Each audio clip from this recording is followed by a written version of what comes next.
Hello and welcome to a special edition of the Winners Find a Way show. I am your host, Trent Clark. I am the CEO of Leadershipity, a serial entrepreneur. I am the incoming president of the Entrepreneurs Organization in West Michigan.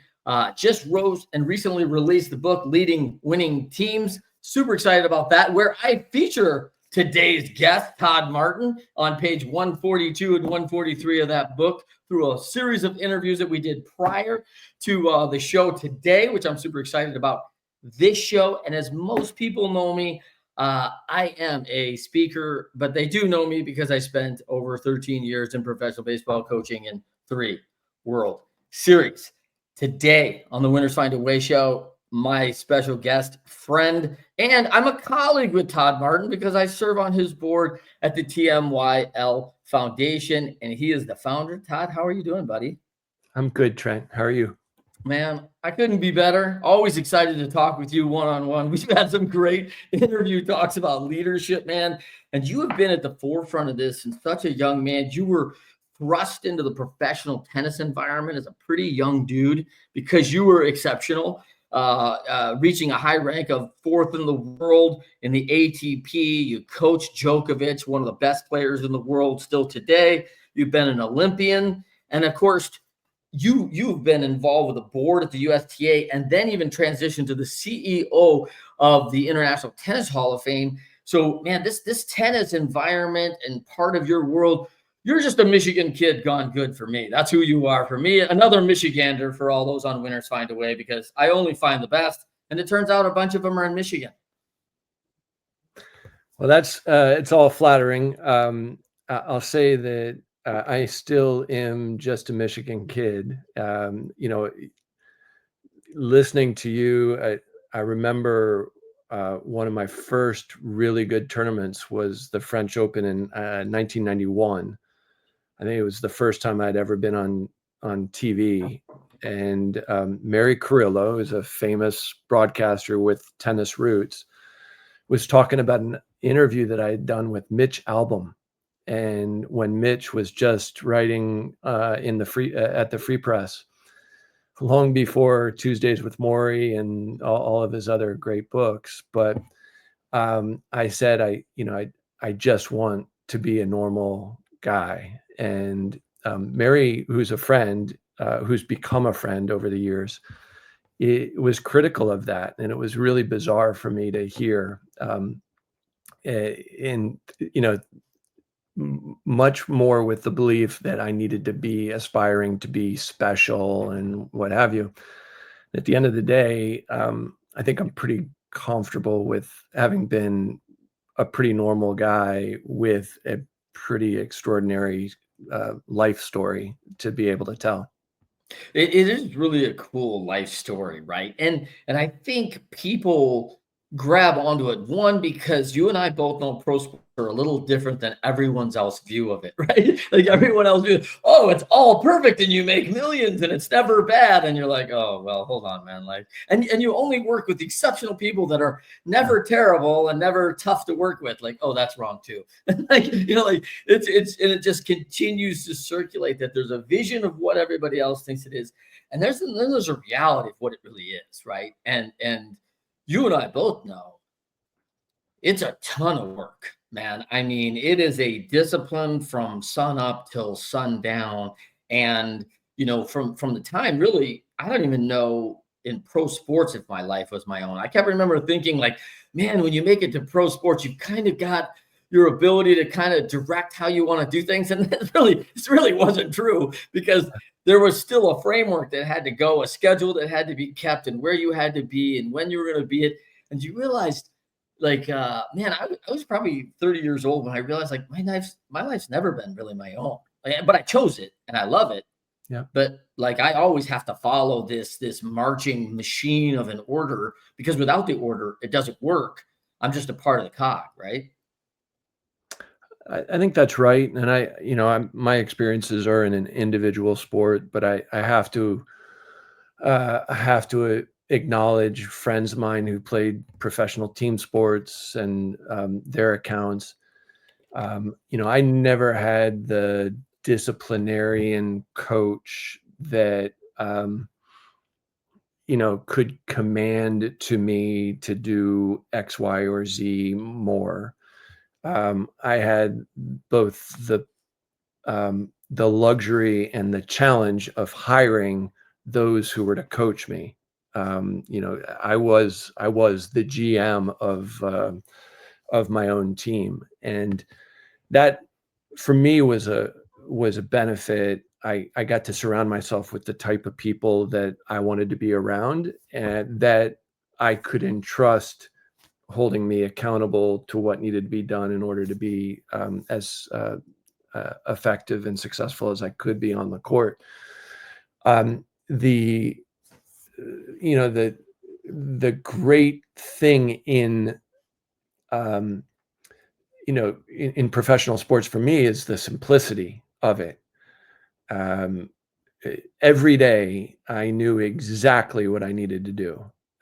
Either who I had to play and the puzzle I needed to solve on the court with that specific player, or when I was traveling, I knew I had to turn the system off for a day. We traveled a ton, one day a week, and oftentimes back and forth across oceans. So that drove some of my peers crazy. For me, it was an opportunity to recharge and just shut her down for a day.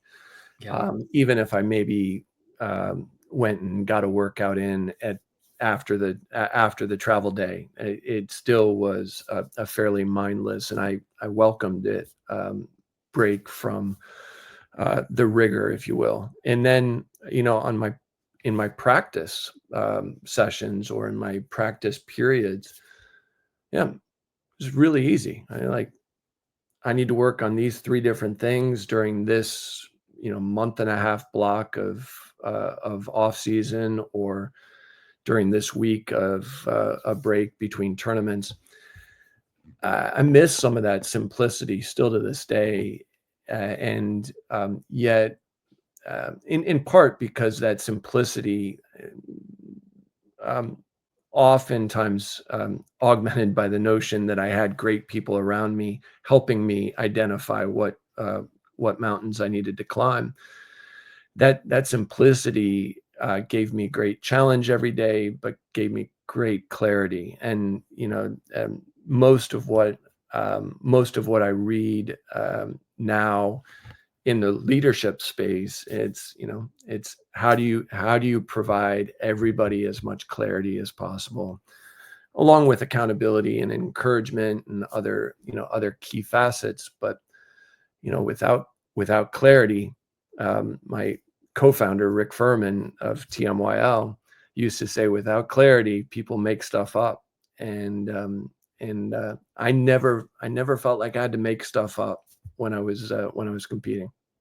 Man, that's really good. I think you're right. I think we're on an environment right now where it's uncertainty overload. So it's really tough. And I miss that as well about pro sports. Like, this is the focus. This is what we're going for. And we're building alignment very quickly. And it's really not tough to build alignment in a lot of ways. There's challenges with it, but everyone does recognize the end goal, right? It's the championship, it's a trophy, it's another win. Like, there's short-term goals, and it's not tough to convince people what those goals are. In the corporate environment, there's 90 things, and these are the 3 things that we really want to focus on. And everyone wants to argue for the 87 other ones. That's important to them, maybe, but maybe not to the organization. So that becomes more challenging in some of the work environments that I see now post sports. I want to dive into something that I found really interesting, because you're this phenomenal player as a kid. You're coming out of East Lansing, Michigan. You're highly recruited, and you decide Northwestern, where you go get your associate's degree. I know there's a 4-year program there, but like, you do 2 years, and you get a call to the tour. Like, you can go pro, and you choose that life, right? Like, so you get a couple years of your schooling in. So shout out to all the Northwesterners and your fellow alums. Maybe you'll go back one of these days back to Northwestern. I don't know. So, but if you had to talk, like, let's just jump into 24-year-old Todd. Mhm. right? You've got a couple years on the tour under your belt. That's a very young general manager. Like, do you look back and think like, man, there's a couple gaps I didn't know what I didn't know at that time that I probably could have utilized on my team and I didn't know better. You kind Yeah. of mentioned that. Well, first of all, if Northwestern offered associate's degrees, I think there are some professors that would still protest me getting an associate's degree. Um, so, yeah, it's a really Trent. That's a really interesting question. Um, the idea of team build out when I was getting started in 94. I mean, by the time 94 came around, I was established. I was what I would call successful. I'd been in the top 20, if not the top 10 by then. And, um, you know, it uh, was at the dawn of real sports science. And, um, I think the young athletes of today would shake their head at the notion of we didn't always do uh, strength and conditioning training while we were in competition. It was an off-season notion.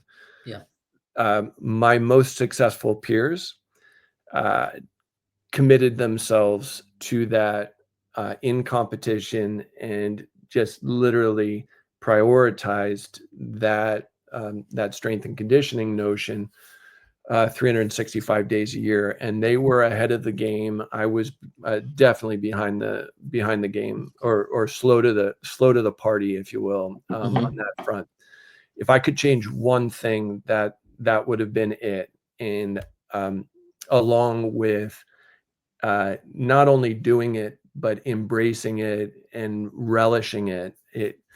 To this day, I don't like going to the gym. I understand it's an important endeavor, but I always was more interested in playing the game and in learning the craft than I was in um, sort of augmenting my development in these ancillary auxiliary functions.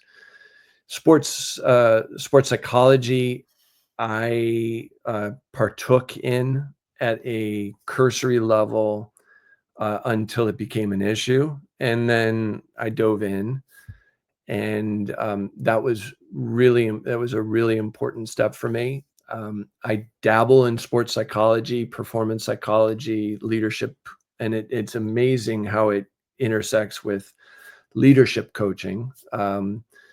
But to this day, that I think you know it, again, with clarity in mind, it clears up one's own mind. The best thing that my first sports psychologist ever said to me is, "Do not think of me as a shrink or as a psychologist."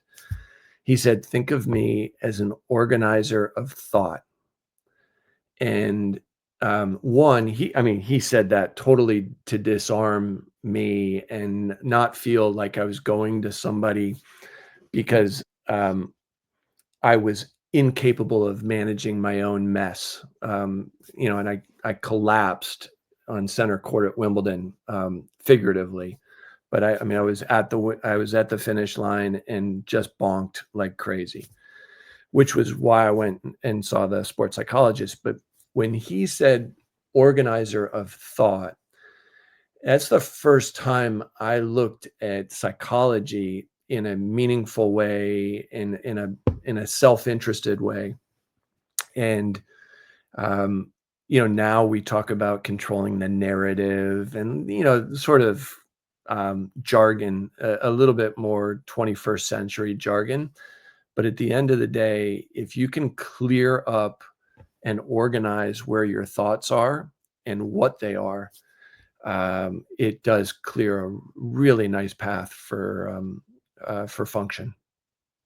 Yeah, I love this conversation, right? Because and I appreciate you talking about the gap because here's one thing you don't know about me. right, as a strength and conditioning coach for Coach Saban over at East Lansing in Michigan State, and then going to 2 World Series right after that in '95 and '97 with the Indians. Strength and conditioning was a huge role because we were ahead of other teams. We were physically doing that, and I think before I came in, especially baseball, Todd, at that time, it was a gas tank theory, very similar to what you're saying with athletes. Hey, I'm going to load up in the off season. I'm going to fill the tank. And then it's like, oh, I hope I don't run out of gas. Well, tennis is an extremely physically demanding sport. Besides the fact how physically it becomes because of the mental aspect, which is a whole nother, because fatigue makes cowards of us all, right?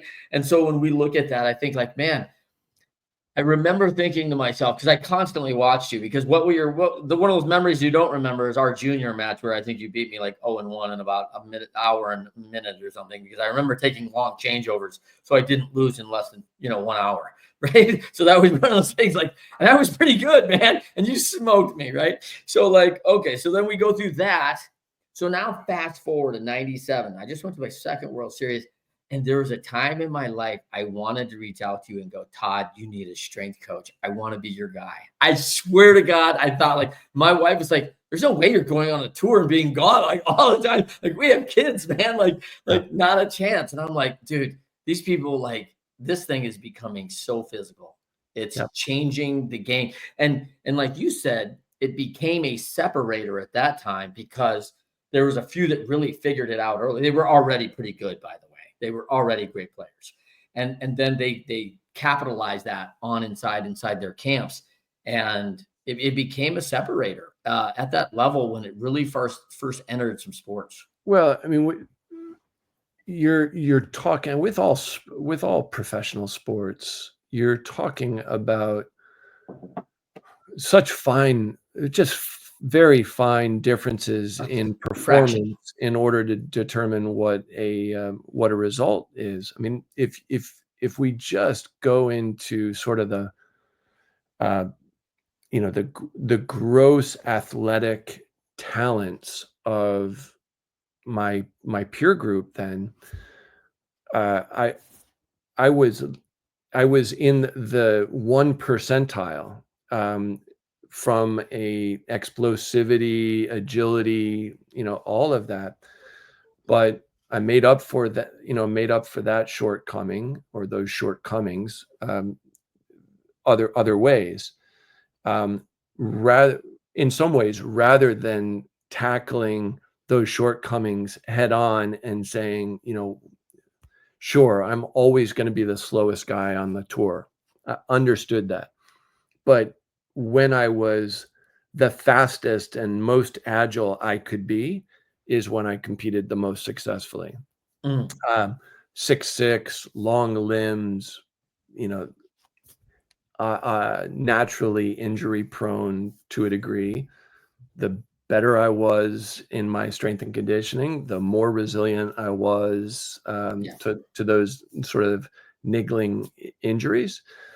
And at the same time, the guys who had a little trouble upstairs processing wins and losses and the rigor of a 35-week a year travel regimen, they could have benefited from some other services that I didn't necessarily need. But you have to, when you have these micro separators, you have to just strive to plug those holes. And now sports has become so professionalized. If there's one thing I could argue, it's they're creating holes to plug that don't exist. And so sometimes there's just too much in the system. Yeah, we've lost that clarity. We've lost a little bit of the focus. There's too much going on, little overwhelm. Yeah. I see that. I think we should have labeled you maybe the Larry Bird of tennis back in the day, because everyone thought Larry couldn't compete, a little slower, little this, and then Larry went fine. Like Larry did just fine. And I'm thinking like, hey man, you're an Olympian, you're number 4 in the world. I mean, top 10 puts you on any starting all-star game in any NBA game ever, right? And so it's like, I think you're kind of the Larry Bird of tennis, Todd. Like, what do you think about that? Well, listen, I'd be happy to go shoot baskets with him. I'm pretty confident in my 3-point range. However, I will say it's interesting the context in which you mentioned that. I've never looked at it this way, but how much do you hear athletes talk about when they're really good, when they're right on or close to the zone or in the zone? They talk about everything slowing down. Yeah. Everything slowing down. And when you watch Bird highlights, it looks like the game slows down to his speed. And maybe that's just the way he saw the way he saw the sport. And which is, and you watch like Doncic and Jokic, like these guys make slow look fast. It's awesome. Yeah, it is awesome. Now let's talk about one thing most people don't know about you. All right.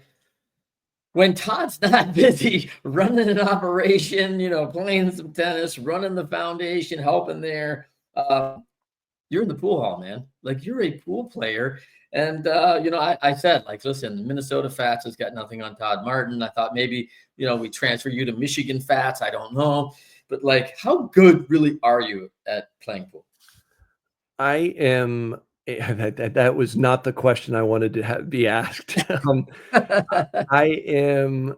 I would say I'm very good. I am best at playing pool, other than playing tennis in my life. I would say I'm in golf terms, I'm a scratch or better pool player. Okay, but in fairness, level of tennis was, the percent of a percent. And level of pool is good, but let's not put it, there's a lot of minus, a lot of plus handicappers out there that are, But I'm still getting better at pool, and I'm only getting worse at tennis. So I'm that's fair. I absolutely adore competing still. Yeah. I will. I mean, if there's a game to play, a puzzle to do, I will sit down and I'll get after it. And so the pool's been really fun for me. I've just reconnected with it after 20 years or so, where I didn't while our kids were young. And but it was something I did when I was in my 20s, and I love doing it. Yeah, married guy now, 3 kids, 22, 19, 16. You've been out there doing it. You're in the prime, man. Like you're it's all happening right now, man. The last one out there to uni, and then who knows what's next for you and mama. But tuition payments, that's what's next. Second mortgages is next and next. Yeah.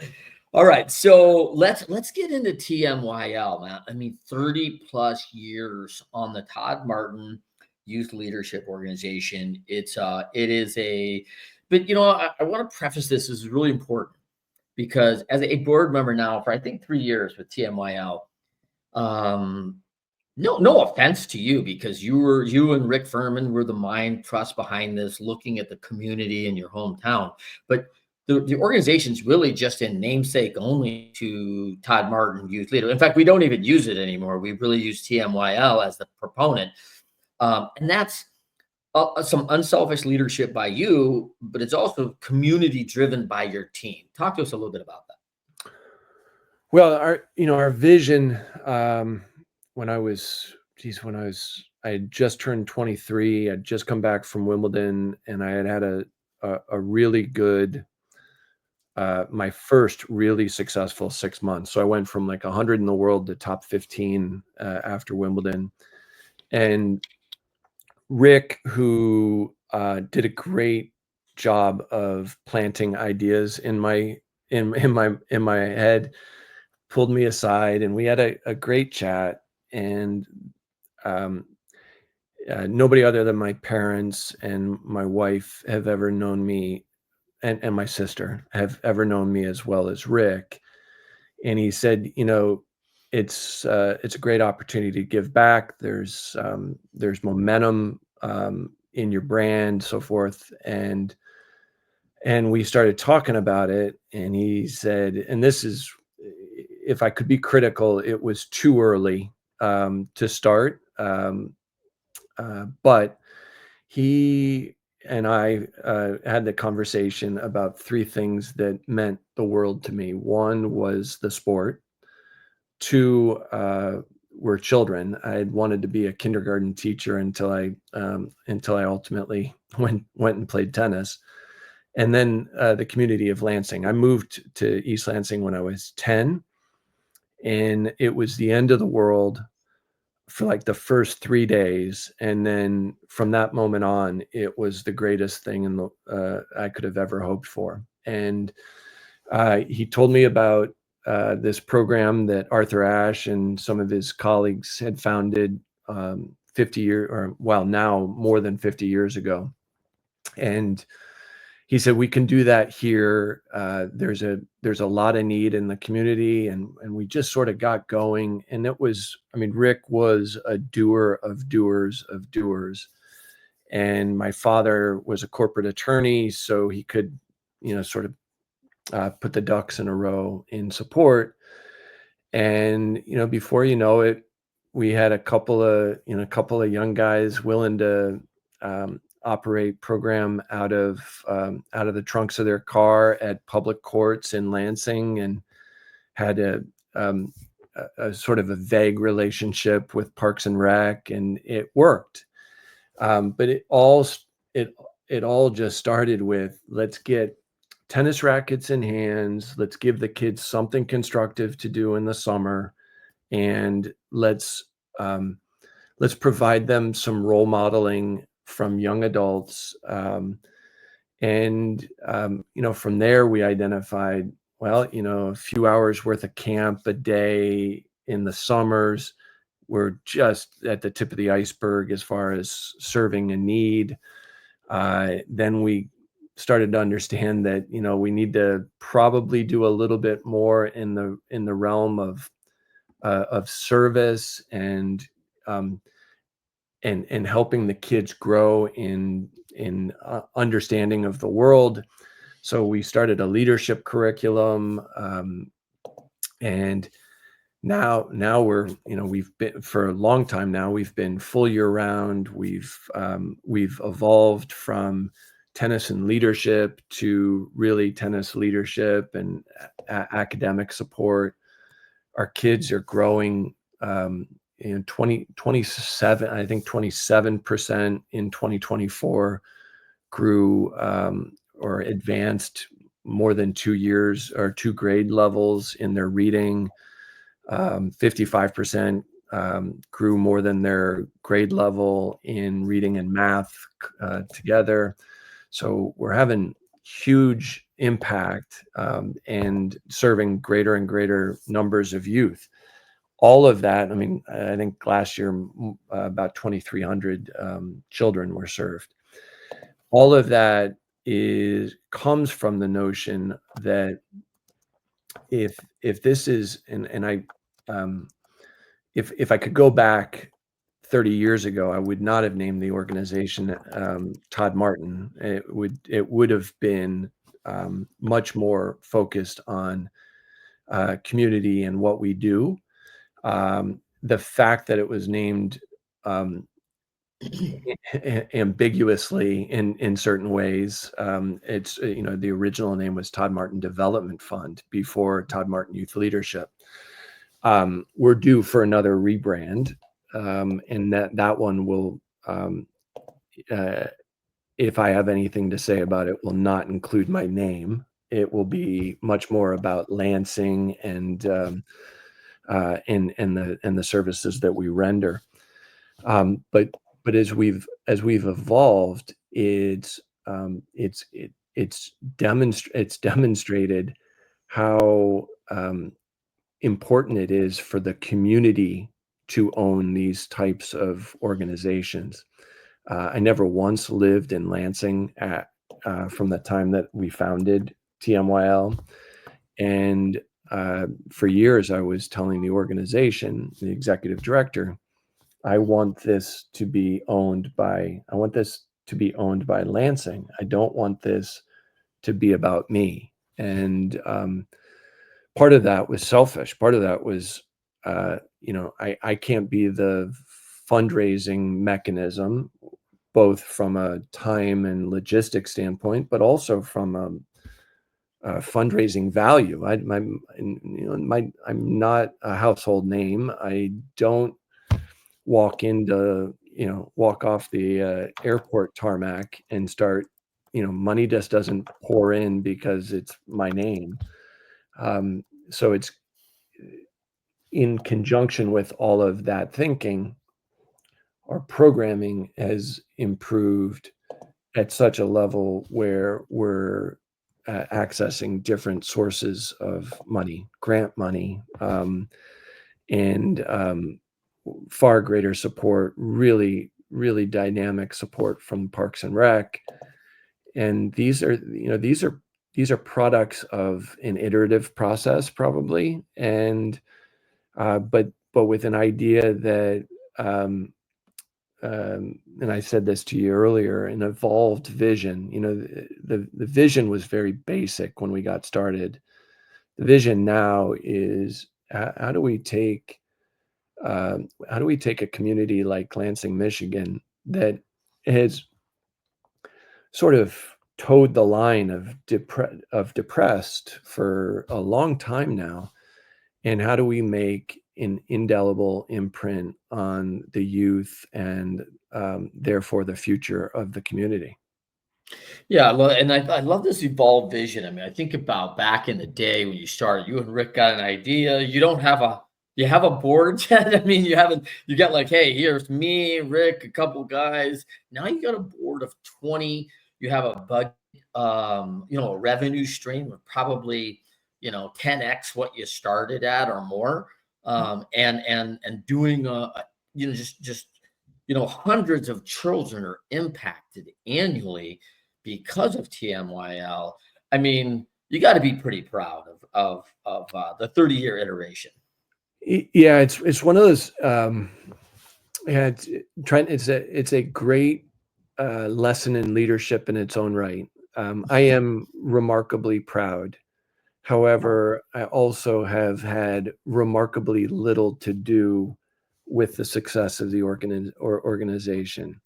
We started because Rick was just a thorn in my side and said, we got to do something. And he um, and my dad they've both passed now, were co-founders of mine, but I was the follower of the three. It was either Rick was leading me towards vision, or my dad was leading me towards understanding how the ducks were going to be in a row. And I've spent anywhere from probably a couple of weeks of my year to now, 5 days plus a handful of board meetings a year. Thank God for Zoom and being able to do it remotely with the program. And when we talk about leadership, oftentimes we talk about it being lonely, and I think that that level of disconnection from the work that really is transformative is or transformational in people's lives is something I've grown uh, accepting or comfortable with. But I do, I envy both the granular contact with the program that our staff have in Lansing, and I also marvel at it because although I wanted to be a kindergarten teacher, I don't know if I could have done this. I mean, like Yeah, yeah, it's it's a heavy lift. it's a heavy lift, both in labor, but in weight. I mean, in the issues that they have to address on a daily basis. The father of, I think, 7 or 9 kids passed away unexpectedly a couple of years ago. And these are young, I mean, young kids, and a mother who's already overstretched is now responsible for all of them. And our program executive director, Rebecca, fortunately, just, fortunately, she has a social work background, and dove headfirst in to figure out how the organization could be supportive of this family beyond normal. And yeah, so yes, it's a great source of pride. But it's also understanding fully who deserves the credit, which Yeah, is one of the great things about leadership, is assigning credit to those who deserve it. sure. Well, I think, as we've seen, I think it's still an evolving vision, right? I mean, I think that Sure. the same challenges of man, let me do some quick math of 30 years ago, bro. Like 1995, right? Is are not the same challenges of the kids today, right? You and I grew up in 85. This is when we were coming through the whole program, and we had different challenges even a decade before that, right? So it has to evolve with that too. The new family dynamic, the new challenges that are going on. What we love is we love the resources, right? There's courts, and we're utilizing tennis courts, and there are resources. You've got a clear connection to Lansing growing up, and then you have a clear connection to Chicago. Let's talk about the upcoming big fundraiser, because we're going to be there in just a few days from now. We're going to be descending on Chicago and have our little event there, as we do an annual event, which is year what now there, Todd? Oh, we've been, we had a couple of board members 12 years ago, maybe, with the vision of leveraging the my Chicago connections from Northwestern, their Chicago connections. They're both executives in Chicago at the time, and a really good concept of understanding that. Chicago is the hub of the Midwest, and so many Lansingites end up there. We're really developing, in some ways, Chicago's future citizens by what we're doing in Lansing, and the networks that we have in Chicago have been remarkably supportive. This is this is a great outing for us. We'll be at East Bank Club in downtown Chicago Thursday, Friday, and I'll be there a little bit Saturday morning this week. Thursday night at 6:30, we're having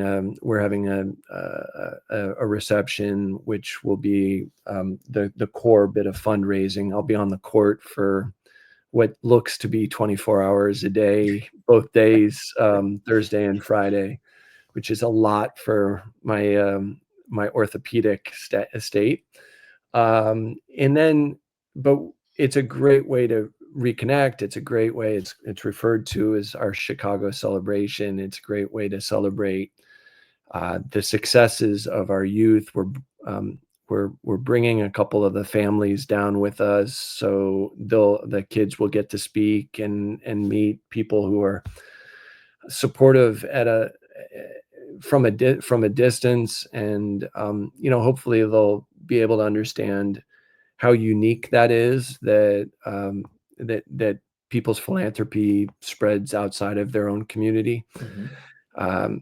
But it's a treat for me. East Bank Club has been amazing. Mel Kleist, their CEO, and Tom Wenglin, who's the director of rackets, and then Rob Black, who's a high school tennis teammate of mine, and Mine in college too, by the way. One of my and college teammates, yeah.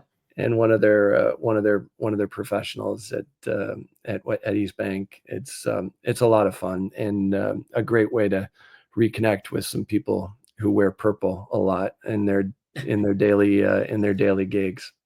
Yeah, it's a yeah, and I think another addition, your Chicago contacts, obviously from Northwestern, but you've got a number of USTA members that you were on the board and served on there, and they were support also of the Tennis Hall of Fame with you.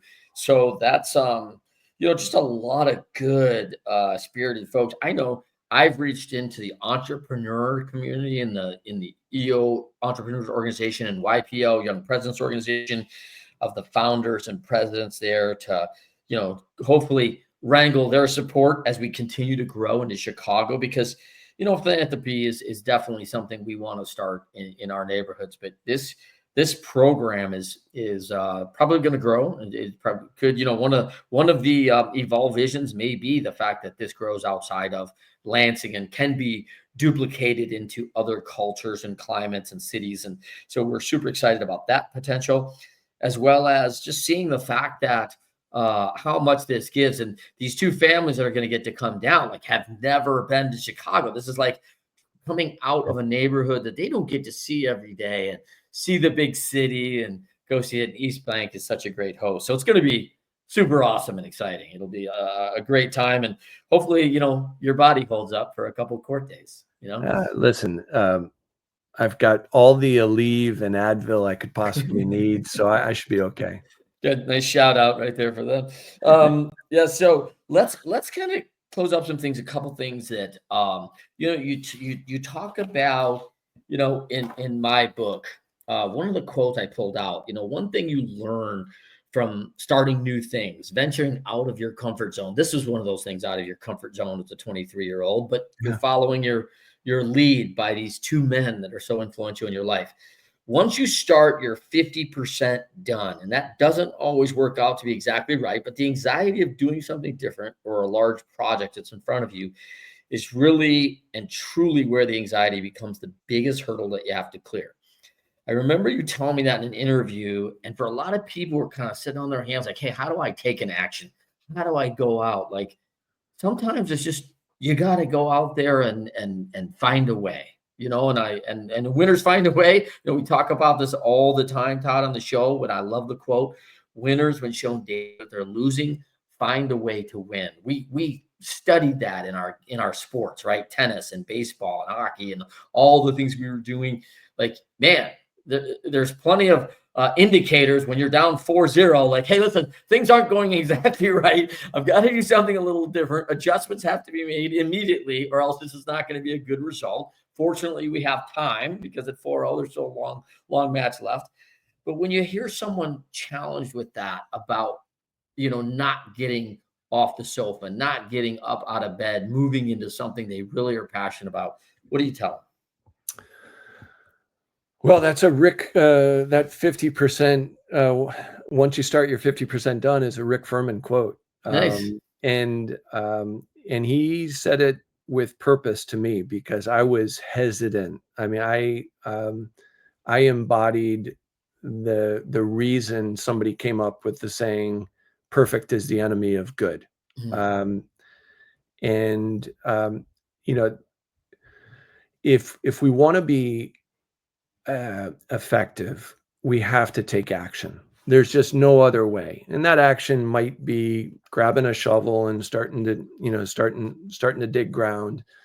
That action might be calling up somebody who you don't know, somebody you do know, somebody that you need help from. But you have to take action. And I equate it to writing. I didn't write well when I was growing up, but the teacher taught me to create an outline and then write a rough draft, or a thesis sentence, right? And then a rough draft, and then refine that draft. And then finally, let's pay the piper and see what the result is. Essentially, that's what life is. It's, hey, I've never done this before. Let's create some let's create some modest process that I can imagine being digestible, right? You don't have to build out a 40-page action, an action list in order to do something. And where I've benefited is being humble enough to say, this is what I did, get feedback, critical feedback, and say, well, you didn't answer this question. I'm not certain about the effectiveness of this tactic. So then I go back and say, all right, I got my rough draft back from the teacher. Now let's refine it, and let's give it a whirl. And that, Trent, I find that works on the big stuff, taking jobs that you don't know how to do or have never done like work before, um, starting a foundation, um, leaving college and trying to play tennis professionally. But it's also helped in that notion of, I've never written a grant request before. How do I do it? Yeah. What information do I need? You just sort of, eventually roll up your sleeves, dive in, be willing to bleed and get dirty, and then also understand that it's not going to be the end of the world. Way easier to preach than it is to Yeah. practice. Well, one of the things that kind of comes out to me, I always think about, hey, I want the right answers. I may have to work harder at finding out what are the right questions I should be asking, because it's okay if I don't know how to execute yet. But if I'm even executing in the wrong angle when I don't even know, but I think like, hey, I'm operating alone on what Trent thinks is best, probably never a good place for me to be. I end up on an island, usually alone, where Trent thinks is best, right? So, I mean, one of the things I want to kind of chat about when you talk about community development, a fellow friend of ours who's now very making an impact in TMYL. I coached with Gene Orlando at Michigan State. Gino was the head tennis coach. I also played against Gino's teams when I was playing at Toledo, and he was the head coach at Bowling Green. And uh, now, are you surprised? Were you shocked by when you started this and started sharing your vision? I think people came along because they adored you. They saw your leadership, but a lot of people came on with a willingness to take action in a place where you were taking action. And did that surprise you of how many people want to do it? Because we have a really big board now who are happy to give and share. Did that surprise you? That doesn't surprise me. I think we all have in us uh, this burn to do things with purpose. And my parents were great uh, in the community service space and philanthropy space, but um, I do feel like we have, especially when it comes to health services and youth services. I think we all have a passion to make sure, and we can see the benefit of our work. So I love that when Coach Orlando decides to invest so much of his time with TMYL after retiring from coaching the Spartans for 25 years or so. Yeah. That um, I think that is unique. That is different. That's just a human being who's really and truly called to service. And he is a product of a program not dissimilar to ours, where he grew up. That that stuff is just utterly inspiring because he's poured his heart into everything he's ever done, um, and uh, and sets an amazing example for all of us with those types of efforts. Last question. We got to go. And but victory. Winners find a way. So when you think of people that are, hey, I'm trying to figure out victory and what that looks like for me, and someone who's saying like, hey, I want to win, and we define success very differently and what winning looks like. If you were to talk to someone and they were looking like, hey, Todd, I want to win. You became a winner. What is it? What is it? The first thing I need to do to really start taking on victory in my life? detach yourself from that notion. Result. Yeah, I mean, victory has a result. I mean, it is a result, and those who focus on the result will get a result, and it usually will not be the result that they aspire to. Um, the the result is a worthy goal, but you have to understand that there's a process that must be focused on in order to achieve that result. So yes, identify what the desired result is, but then identify and focus on what the process that is and needs to be taken in order to achieve that. So I didn't just aspire to be a great tennis player playing at Wimbledon.